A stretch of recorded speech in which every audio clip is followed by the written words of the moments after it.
আসসালামু আলাইকুম ওরহমতুল্লাহ। আচ্ছা, আমি যদি আপনাকে 2,000 টাকা দিই অথবা 5,000 টাকা দিই অথবা 10,000 টাকা দিই, আপনি কি আপনার স্ত্রীকে আমাকে 1 ঘন্টার জন্য দেখতে দিবেন? মানে আমি আপনার স্ত্রীকে দেখবো জাস্ট। আপনাকে 2,000 চান, 4,000, 5,000, 6,000 যাই চান আমি আপনাকে দিব। আমি আপনার ওয়াইফকে, আপনার সহধর্মিণীকে আমি দেখবো। আর কিছুই করবো না, জাস্ট আপনার ওয়াইফকে আমি দেখবো। আমি না হই বা অন্য কোনো পুরুষ যদি এই অফারে আপনার ওয়াইফকে দেখতে চায় জাস্ট, তাহলে কি আপনি তাকে দেখতে দিবেন? যদি আপনার ভিতরে ইগো থাকে, গায়রত থাকে, পুরুষত্ব বলতে কিছু থাকে, আমার মনে হয় না আপনি এই কাজটা করবেন। যদি আপনি পুরুষত্বহীন হন, তাহলে আপনার দ্বারা সম্ভব। সে আপনি যেই হন না কেন, আপনি বিবাহিত হন অথবা অবিবাহিত হন। এটা কথাটা বলতেছি এই জন্য, যারা অবিবাহিত ভাই আছেন, বিয়ে করবেন ভাবছেন এবং হিউজ পরিমাণের টাকা আপনারা কমিউনিটি সেন্টারে খরচ করে বিয়ে করবেন এবং সেখানে কি করবেন?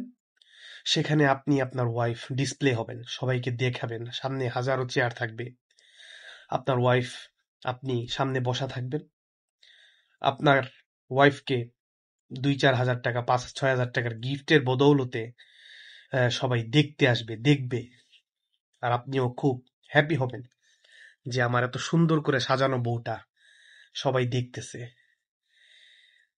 তো এই কাজগুলো যারা করে ভাই, যারা বিয়ে করেছেন এই এই স্টাইলে, তারা তো বাদ দিলাম, যা হয়ে গেছে তো হয়েই গেছে।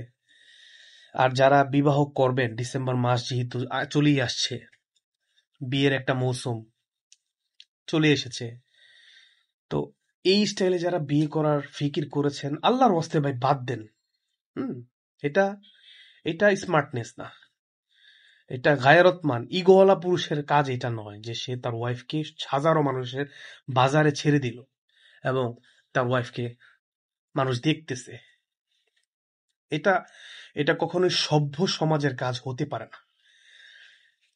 আর যারা ওয়াইফকে, নিজের স্ত্রীকে, নিজের মেয়েকে এখনো বেপরদায় রাস্তায় ছেড়ে দিয়েছেন এক টুকরা হিজাবের নামে, যে মাথায় জাস্ট হিজাব পরে মুখ খোলা থাকে বা হিজাব পরেই না, যারা এইভাবে ওয়াইফকে বা নিজের মেয়েকে ছেড়ে দিয়েছেন, তারাও ক্ষান্ত হন। এই ধরনের পুরুষকে আল্লাহ তাআলা দায়ুস ঘোষণা করেছে। দায়ুস কখনোই জান্নাতে প্রবেশ করবে না।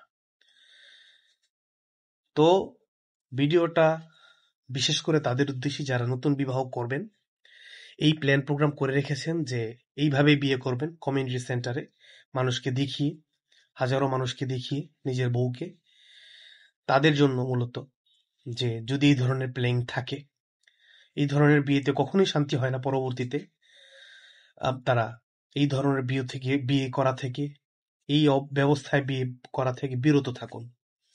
আসসালামু আলাইকুম।